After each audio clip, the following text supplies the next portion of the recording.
Good day, doctor. So for today, we will only cover half of this PowerPoint lecture, which will include your ventricular system and meninges. So first is your ventricular system. So the ventricular system, it has two lateral ventricles, which you can see in both cerebral hemisphere, right and left. You also have third ventricle, aqueduct and fourth ventricle, which are midline and continuous with central canal and also two subarachnoid space. So in these images, you can see your lateral ventricles in anterior view and left lateral view, your third ventricle, the cerebral aqueduct, which connects your third and fourth ventricle, and then your fourth ventricle. And in this image, sagittal MRI, you will see the third ventricle and the fourth ventricle. The lateral ventricles are not easily identified in this sagittal view. It is more easily identified in your axial view of your MRI or CT scan. Then is the choroid plexus. So your choroid plexus, it is responsible for the production of most of your CSF. It extends from the inferior horn to the body, to the interventricular foramen, where it is continuous with that of the third ventricle. So in here, this is where you will see in lateral view, this is your lateral ventricle. This is your lateral ventricle and this is your choroid plexus. The third ventricle, the aqueduct, and the fourth ventricle. And in axial CT scan, this is where you will see your choroid plexus. So note that the CSF, your cerebrospinal fluid, appears dark or black on CT scan. So again, this is a lateral view of your of the brain, showing your lateral ventricles, the third ventricle, the cerebral aqueduct, and the fourth ventricle. So in here, you will see in CT scan that these areas are dark or black. So that's your CSF.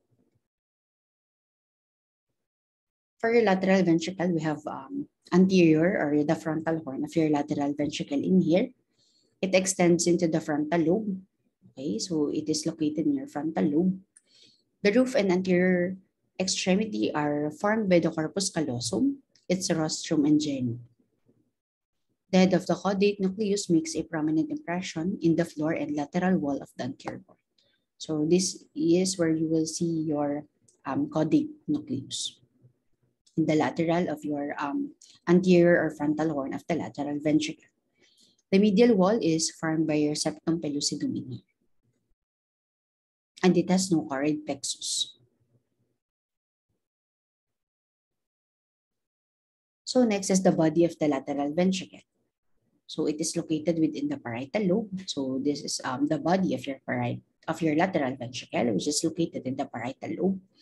The roof and lateral wall of the body of the ventricle are formed by your corpus callosum and its fibers, your tapetum, and the medial wall is formed by the septum pellucidum. Again, your septum pellucidum medially. So what is your tapetum? It is formed primarily by decussate fibers in the splenium of your corpus callosum that arch over the atrium of the lateral ventricle and course inferiorly in the lateral wall of the posterior and somewhat into your temporal horns of your lateral ventricle. The choroid plexus is invaginated into the cavity of the ventricle in a groove. Okay, so meron choroid plexus area. It is invaginated into the cavity of the ventricle. So this is your body of lateral ventricle. Next is the posterior or the occipital horn of your lateral ventricle. It is a posterior extension of the lateral ventricle that extends naman into your occipital lobe. The posterior horns of two lateral ventricles are often asymmetrical. When it is present in one side only, it is usually in the left. Okay, so hindi sa lahat ng slices, same silang makikita. But usually, kapag merong complete or mas nakikita yung left side. Again, it has no choroid plexus. We also have your inferior or your temporal horn of the lateral ventricle in here. Okay, so it extends anteriorly naman into your temporal lobe. It curves down and laterally from the body of the lateral of the ventricle and then somewhat medially towards the temporal pole. Okay, so Bilaterally, this is your temporal horn or the inferior horn of your lateral ventricle, which is located in the temporal lobe. The choroid plexus of the body of the lateral ventricle is continuous with that of the inferior horn. Okay, so meron pa rin choroid plexus. Then your third ventricle in here.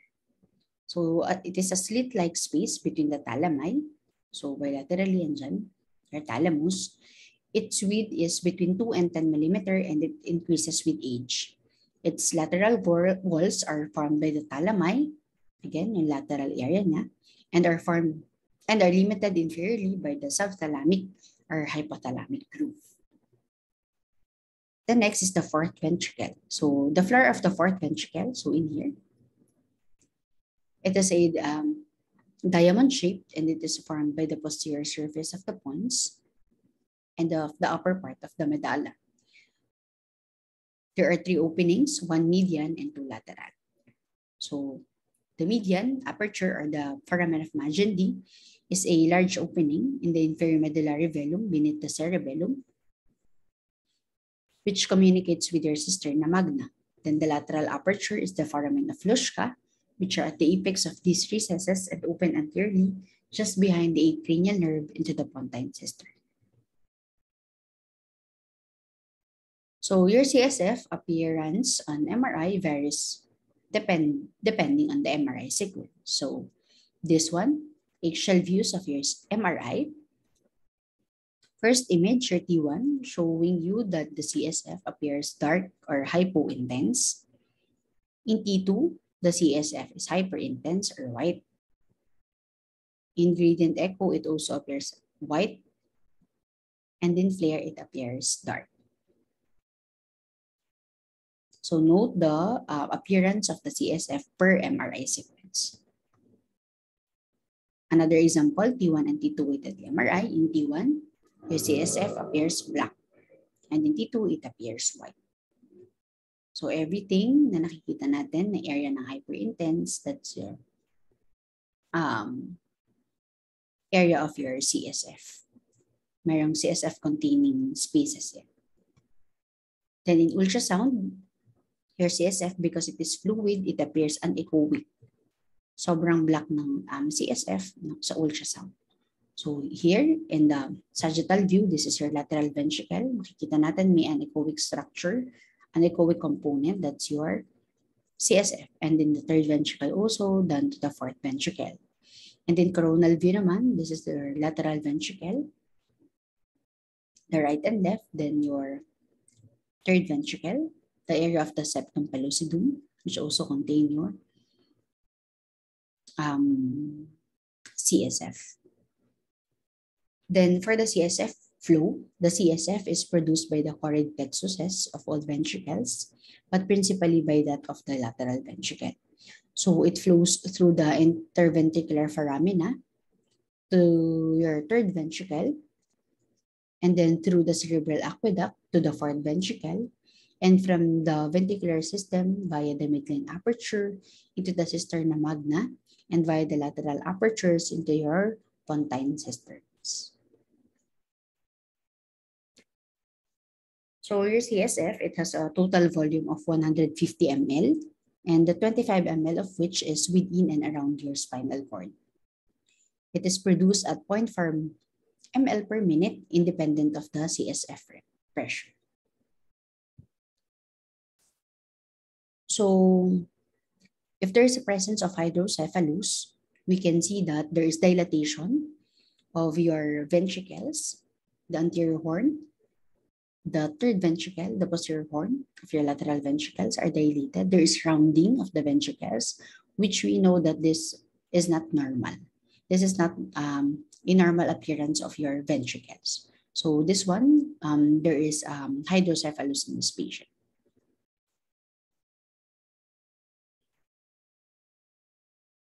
In here naman, sagittal view, you can see that there is dilatation again of your ventricle, indicating hydrocephalus. And in ultrasound, again, there is dilatation of the bilateral lateral ventricles, the anterior horn up to the body, and then the occipital horn also dilated. So this is your hydrocephalus. Then next are your subarachnoid cisterns. So what are your subarachnoid cisterns? So your subarachnoid cisterns are also CSF containing spaces. So these are deep spaces which are cooled cisterns named according to nearby brain structures. And note that they contain more CSF than your ventricles. So in here, we can see the superior cistern, chiasmatic cistern, the interpeduncular cistern, your pontine cistern, and then the cerebellomedullary cistern.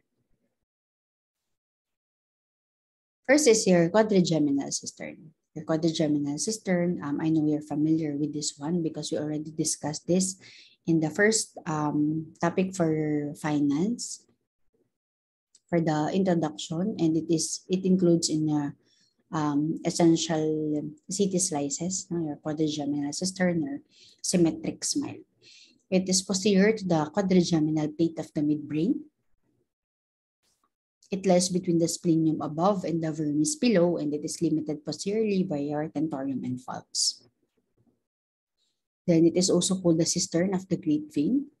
It contains the venous confluence of the internal cerebral veins and the basal veins to form the great cerebral vein or your vein of Galen. So in here, as shown or pointed by the arrow, this is your quadrigeminal cistern. In sagittal view, this is your quadrigeminal cistern. And in axial CT scan, this is your quadrigeminal cistern, your smiley.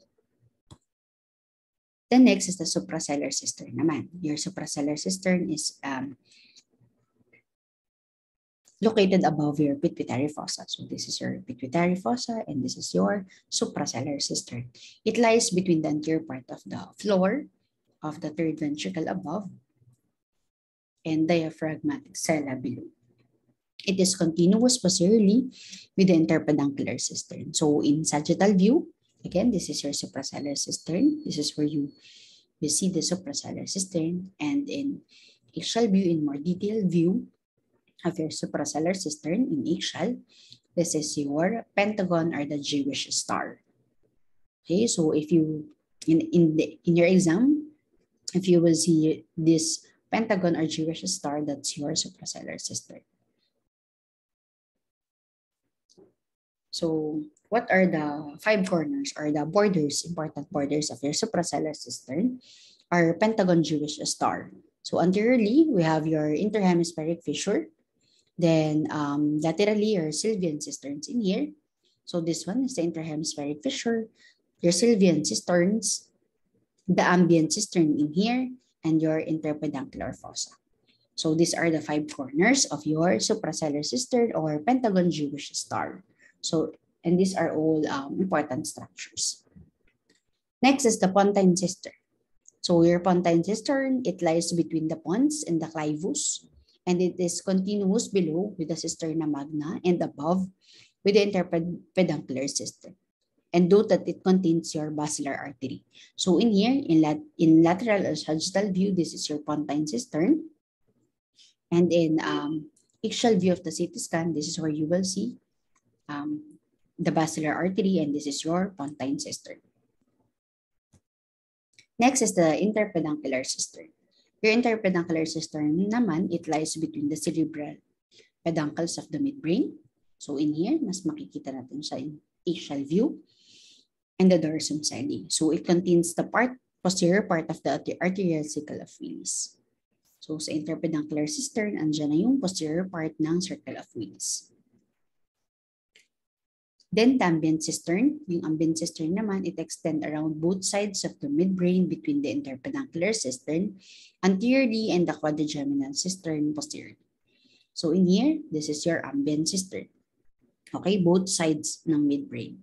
Anteriorly, that's your interpeduncular cistern, and posteriorly is the quadrigeminal cistern. Okay, again, your ambient cistern. In here, this is your ambient cistern in sagittal or lateral view.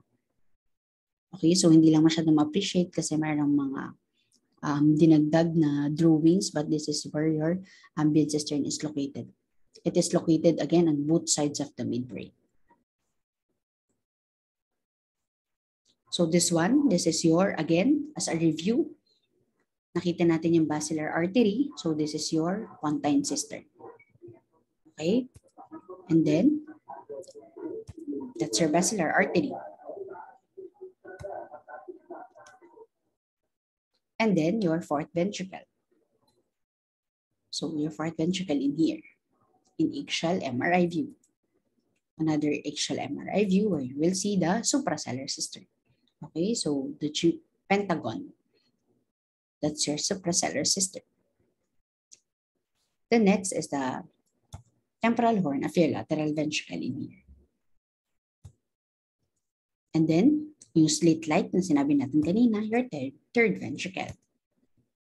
So in here naman, it is a brain MRI, T1 weighted, in coronal plane, showing you the lateral ventricles, lateral ventricles, up to your third ventricle in this slice. And then, in here, we can see now your fourth ventricle. Mas inferior siya. Okay? In here, makikita pa rin natin yung lateral ventricle and then your fourth ventricle. The next is your quadrigeminal cistern. So your symmetric smile, that's your quadrigeminal cistern. And then the posterior or occipital horn of your lateral ventricle in here. And the anterior or the frontal horn of your lateral ventricle. Okay, so these are your part, again, of your lateral ventricle. And then the body of the lateral ventricle. Other CSF-containing structures. So what are the other CSF-containing structures? Your sulci. So yung area ng white na yan, so this is T2. No? So lahat yan is your CSF. So your sulci also contains your CSF. Then your interhemispheric fissure. So this is anterior, this is your anterior interhemispheric fissure. You can also see CSF there. Another one, your sylvian fissures. Okay, bilaterally, you can see an area of white. That's your hyperintense, that's your CSF. And then let's go to your meninges. So the meninges, we have the dura, arachnoid, and pia mater. So yung dura mater, it contains the periosteal and the meningeal. And then your arachnoid, and then your pia mater. So the meninges, it is a collective term for the three membranes that cover the brain and spinal cord. So in CT scan, any pathology in the meninges is not clearly seen on imaging, but pathologists will give distinctive appearance that will help in localizing the abnormality or give exact location of pathologies. So again, the dura mater, it is the outer layer or the tough outermost layer, and it is closely applied to the inner table of the skull. The periosteum of the inner aspect of the skull is your dura mater, and it is continuous to all the foramina and sutures of the skull with the periosteum on the outside of the skull. The next is your arachnoid naman. Yung arachnoid naman natin, it is a delicate membrane which is impermeable to CSF. It is a thin layer closely applied to your dura mater. It lines the dura mater, separated from it only by a thin layer of lymph node in the subdural or your potential space. And it is separated from the pia mater by the subarachnoid space, which contains naman your CSF. And the next is the pia mater. Your pia mater, it is a very thin layer applied to the surface of the brain. So this is the meningeal layer that is closely adherent to the brain surface and dips into all the sulci. It continues along all the cranial and spinal nerves and fuses with their epineurium. It is also invaginated into the surface of the brain by entering the cerebral arteries. The next is the pulse cerebri. So your pulse cerebri naman, as shown and pointed by this arrow in this axial and coronal images of the CT scan, it is a median sagittal plane attached to the crista galli in the midline of the floor of the anterior cranial fossa and along the midline of the inner aspect of the vault of the skull to the margins of the superior sagittal sinus. So the falx, it is an infolding of your meninges, which lies in the midline and separates your left and right cerebral hemispheres. Your falx cerebri posteriorly, it is wider. It is attached to the upper surface of the tentorium cerebelli, enclosing the straight sinus. It projects into the interhemispheric fissure, and its inferior free edge lies close to your corpus callosum. So your falx cerebri, it is clinically significant because in cases of deviation of this falx cerebri to your right or left, it is pathologic. Okay, especially in cases of hemorrhage, parenchymal hemorrhage, almost always merong deviation ng falx cerebri to your right or to your left, depending on the side of the hemorrhage. Okay, so in CT and MRI, we can easily appreciate this, the falx and tentorium cerebri. Also your tentorium cerebri. So,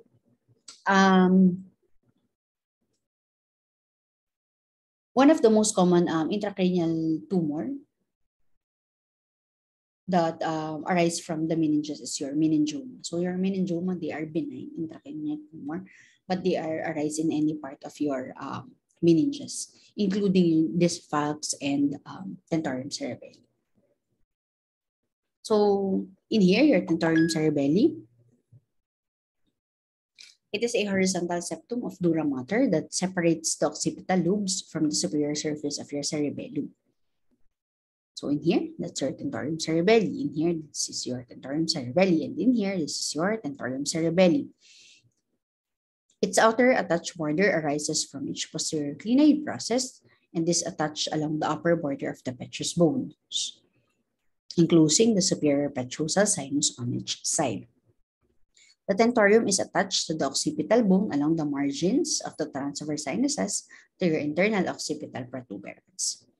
The anterior free edge of the tentorium, called your tentorial notch, is attached to the anterior clinoid processes and surrounds the midbrain. Your tentorium cerebelli naman, it is an infolding of your dura mater and it forms a tent-like sheath which separates the cerebrum cerebral from your cerebellum. So that's why in here, this is your cerebellum and this is part of your cerebrum. Note that the tentorium is anchored to the petrous bones and an eggshell CT images, like in these images, in these two images of the brain, the tentorium is faintly visible passing over the cerebellum. So that's your tentorium cerebelli. In cases of your subarachnoid hemorrhage, there's subarachnoid hemorrhage of the patient or subdural hematoma. This tent or tentorium cerebelli may become more dense because of the presence of the layering of the blood. So one of the most common infection of your meningitis is the meningitis, and it is diagnosed in CT scan. Contrast enhanced CT scan. So kapag may contrast, so this is T2, T1 plain, and T1 with contrast. In T1, there is, so these are your ventricles, the posterior horn of the lateral ventricles, and then the body of the lateral ventricle. So makikita natin dark siya. So this is T1. But after contrast, there's enhancement of the meninges. So this is characteristic of your meningitis and MRI. There's diffuse leptomeningeal enhancement, okay? And there is failure of the CSF suppression within the subarachnoid spaces, which is seen in the FLAIR sequence, indicating that there is something other than CSF within the subarachnoid spaces. Okay, so this is how your meningitis looks like an MRI after contrast injection. Nag-enhance yung meninges. And then we also have your epidural and subdural hematoma. Okay, so affected yung meninges dito sa mga hemorrhage nito or hematoma. So in here, you can see epidural hematoma in here. There's rapid accumulation of arterial blood. Okay, so the dura pushed away from the skull. So doon nag-accumulate yung blood. Usually may fracture na associated. And then there's the torn of your meningeal artery, kaya nagkaroon ng blood in here. On the other hand, your subdural naman, there is torn of the bridging vein. So this one, meningeal artery, this one, bridging vein. So there is slowly accumulating venous blood in here. Pwedeng secondary to fall or any trauma, no? So the dura is still attached to the skull. This one, yung dura is na-pushed away. This one, naka-attach yung dura sa skull. So this is your subdural hematoma. So example, in axial CT scan, you will see in here. So ito epidural. Usually meningeal artery na the damage. Usually may skull fracture and then yung dura mapupush away from the skull. While yung subdural hematoma, yung dura nandun pa rin siya sa skull. Okay, but this one is usually torn of the bridging veins naman. Okay, there is accumulation of venous blood in here. Okay. So as you can see also in here, there is somehow deviation of the false cerebri to your right. So meron talagang, ibig sabihin, merong pressure sa loob. Okay, so nag-deviate yung false cerebri. So this is your abnormal false cerebri. Hindi na siya nasa midline. Then the last topic is the calcified brain structures. So what are the normally nagka-calcified na brain structures? So we have several structures in the brain which are considered normal if calcified. Knowledge of these structures help us avoid to be confused, especially when considering if there is intracranial hemorrhage present. So the commonly calcified structures are your choroid plexus, the pineal gland, the basal ganglia, and the falx.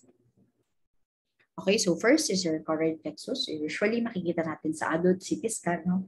There's calcification of the choroid plexus of the lateral ventricles. Okay, madalas natin makikita yan. May calcification sa area. Next is the pineal gland. Your pineal gland, it is located immediately posterior to your third ventricle. So this is your third ventricle and this is your pineal gland. Makikita natin sa CT scan, calcified siya.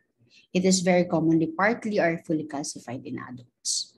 Okay, so hindi natin sila mapapagkamalan na hemorrhage because we know that these are usually calcified brain structures. Next is the basal ganglia. So calcification of the basal ganglia is common in elderly patients. Okay, maybe sa mga younger patients, hindi natin makikita yung calcification. But in elderly patients, in adults, usually nakikita natin yun sa axial CT scan. Okay, and then the last is your calcified falx cerebri. So your falx is commonly calcified in adults. If viewed on brain windows only, like in this one, makikita din naman natin na same sila ng density ng bone. So most likely they are calcification. And then in brain window, so same din yung density nila. So this is calcification of your falx cerebri. And this is usually a part of the usually calcified brain structures. I think this is my last slide. Thank you for listening.